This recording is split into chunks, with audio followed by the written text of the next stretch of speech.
this was supposed to be a Republican debate, but what viewers got was a full-blown political brawl.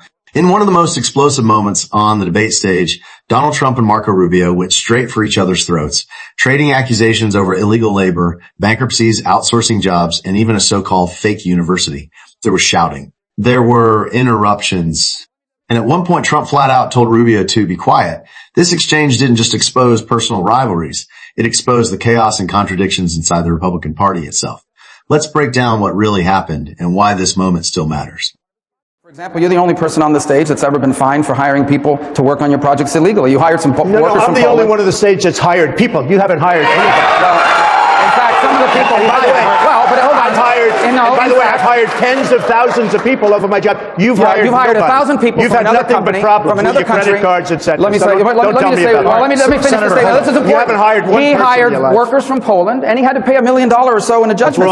That's wrong. That's totally wrong. Well, people can look it up. I'm sure people are Googling it right now. Look at Trump, Polish workers. You'll see $1 million for hiring illegal workers on one of his projects. He did. You know what's interesting? That happened. I've hired tens of thousands of people over my lifetime. Tens of thousands. Many from other countries instead of hiring Americans. Be quiet. Let me talk. I've hired tens of thousands of people. He brings up something from 30 years ago. It worked out very well. Everybody was happy. And by the way, the laws were totally different. That was a whole different world. Thank you. But I've hired people. Nobody up here has hired Senator Cruz. If he builds the wall the way he built Trump Towers, he'll be using illegal immigrant labor to do it. The second...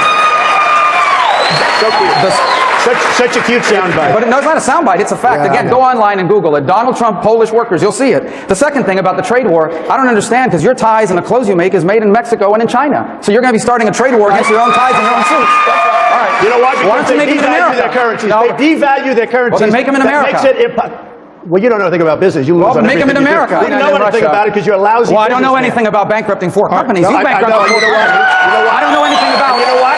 starting a university. That was a fake university. A fake university. That's called... There are people that borrowed $36,000 to go to Trump University, and they're suing him now. $36,000 to go to a university. That's a fake school. And by the way... And you know what they got? They got to take a picture with a cardboard cutout of Donald Trump. And by the way, that's what they got for the $36,000. I want to move on. They actually did a very good job, but I've won most of the lawsuit. Senator, I want to bring in my colleague Maria Celeste. Excuse me, well, let me ask you, am I allowed to respond to this? You're allowed? You've been responsible. Okay, well, no, I haven't. I really haven't. He's talked through the whole thing. Here's the guy that buys a house for $179,000. He sells it to a lobbyist who's probably here for $380,000, and then legislation is passed. You tell me about this guy. This is what we're going to have. Here's the guy that inherited $200 million. If he hadn't inherited $200 million, you know where Donald Trump would be right now? Selling watches in Manhattan. That is so wrong. We'll work on that. I took $1 million and I turned it into $10 billion. I borrowed $1 million. So we can see how much I borrowed $1 million. I turned it into $10 billion, more than $10 billion. As soon as I step foot into the Oval Office. I have to say, he lied this time. He lied. 100%. 100%. You lied about the Polish workers. Yeah. You lied to the students of Trump University. 38 years ago. Oh, he lied 38 years ago. All right, I guess there's a statute of limitation on lies. Here's what you didn't hear in that answer, and this is important, guys. This is an important thing. What is your plan? I understand the lines around the state, whatever that means. This is not a game where you draw maps around. You don't know what it means. What is your plan? That's the problem. What is your plan on health care? You don't have a plan. The biggest problem he doesn't know. The biggest problem he's got is he doesn't know. You know, I watched him melt down 2 weeks ago with Chris Christie. I got to tell you, the biggest problem he's got is he really doesn't know about the lines. The biggest thing we've got, and the reason we have no competition, is because we have lines around the state, and you have essentially... We already mentioned that as part of my plan. I know what that is. But what else is part of your plan? So your only thing is to get rid of the lines around the states. What else is part of your health care plan? The lines around the states. That's your only plan. It was plan. Almost done. No. You know what that does? I'll give him brings time of mind. He can tell us his plan. Excuse me. That brings in competition. When you get rid of the lines, it brings in competition. So instead of having one insurance company taking care of New York or Texas, you'll have many. They'll compete, and it'll be a beautiful thing. Right. And so that's the only part of the plan? Just the lines, the interstate competition? The nice part about the plan, you'll have many different plans. You'll have competition. You'll have so many different plans. But now he's repeating himself. No, I'm not repeating. No.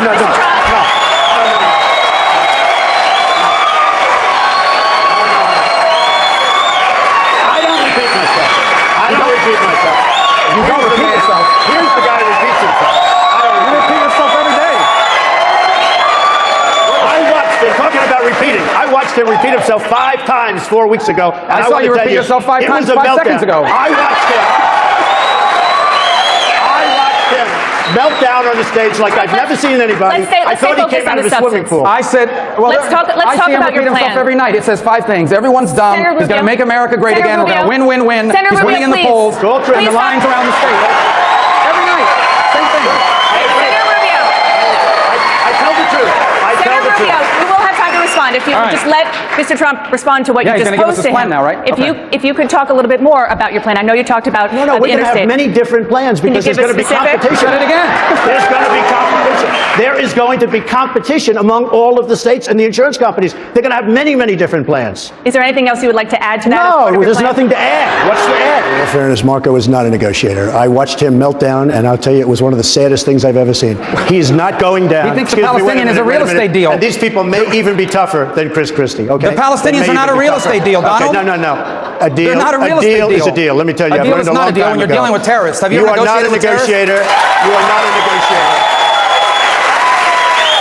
And with your thinking, you will never bring peace. You will never bring peace. Donald might be able to bring condos in the Palestinian areas, but he's not going to. This is not a real estate deal. Senator.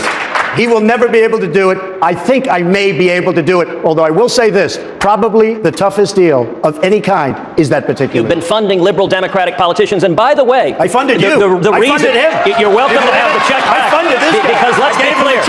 Yeah, you gave me $5,000. You never funded me. And by the way, let's be clear.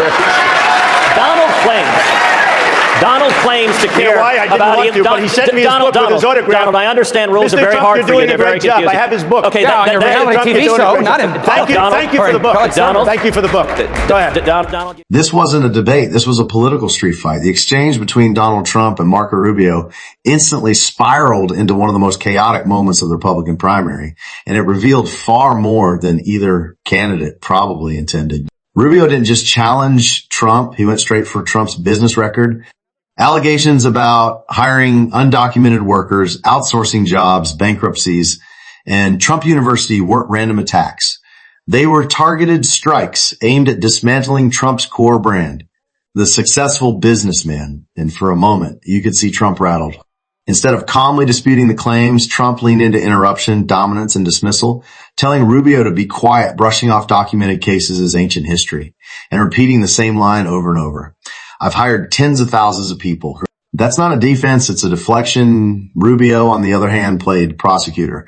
He urged viewers to Google it, appealing directly to facts, lawsuits, and records. But here's the problem Rubio ran into. Debates aren't courtrooms, and Republican primary voters don't always reward receipts over bravado. The moment Trump raised his voice, talked over Rubio, and reframed the fight as businessman versus career politician, the dynamic shifted. Trump wasn't trying to win the argument. He was trying to win the room. And that's the larger takeaway here. This exchange perfectly captures the Republican Party's internal struggle. One side wants to talk about accountability, ethics, and consistency. The other side thrives on force, repetition, and dominance. Trump understands that dynamic better than anyone else on that stage. By the end, policy was completely gone. Immigration, trade, education, all replaced by personal attacks, shouting, and applause lines. For voters watching at home, this moment wasn't clarifying. It was revealing. It showed a party more focused on tearing itself apart than addressing the problems facing everyday Americans. And that's why this exchange still matters.